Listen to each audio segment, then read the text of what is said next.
या ठिकाणी आम्ही जो वडसतपासून नाला येतो आणि खाली पोखरीपर्यंत जातो, या नाल्याच्या दोन्ही बाजूला जे काही शेतकरी आणि शेतमजूर आहेत त्या वतीने आम्ही सगळेजण इथं आलेले आहोत एसडीओ साहेबांकडे।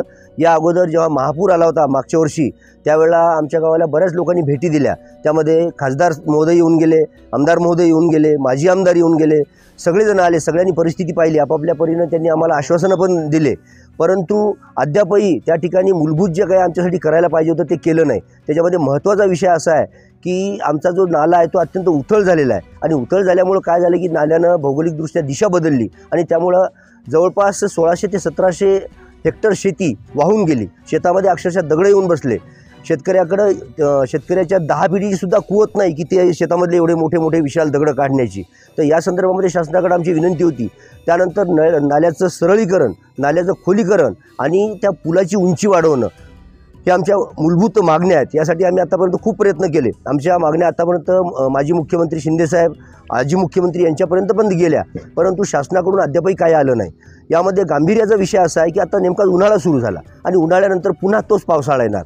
आता त्या परिस्थिती अशी बदललेली आहे की थोडासा जरी पाऊस आला तर त्या ठिकाणी आम्हाला निश्चितच रात्री पाऊस आला तर हजारोच्या संख्येनं लोक मेलेले आमच्यापैकी हे प्रशासनाला दिसणार आहेत। प्रशासन नेमकं आमची मराठीच वाट पाहणार आहे की काय, असा प्रश्न या ठिकाणी आम्ही निर्माण झालेला आहे। या ठिकाणी कोणी म्हणजे प्रत्येकजण शेतकरी आहे आणि आता आमचा लढा आम्हाला लढायचा आहे। आम्ही आज निवेदनाद्वारे या ठिकाणी 5 गोष्टीची मागणी केली की आम्हाला पीक विमा, जे आमचा जिल्हा वगळला असं आम्हाला कळलं, तो विमा आम्हाला मिळण्यात यावा।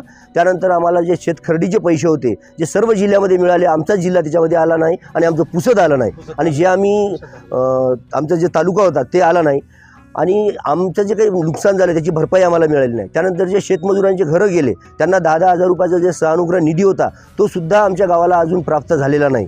तर हा सगळा ढेसाळपणा शासनाचा आहे आणि येत्या 15 तारखेपर्यंत जर यावर आम्हाला लिखित उत्तर माननीय उपविभागीय अधिकारी यांच्यामार्फत शासनाकडून मिळालं नाही तर आम्ही या ठिकाणी या समोरच्या जागेमध्ये सगळेजण आपापल्या घरून येऊन आमच्या पद्धतीने जसं जमेल तसं आमरण उपोषण करणार आहोत आणि हा आमचा निर्वाळीचा इशारा याद्वारे आम्ही शासनाला देत आहोत। मी महादेव तुकाराम डोळस, राहणार मांडवा। आमची शेती सांडवा मांडवा या शिवारात आहे।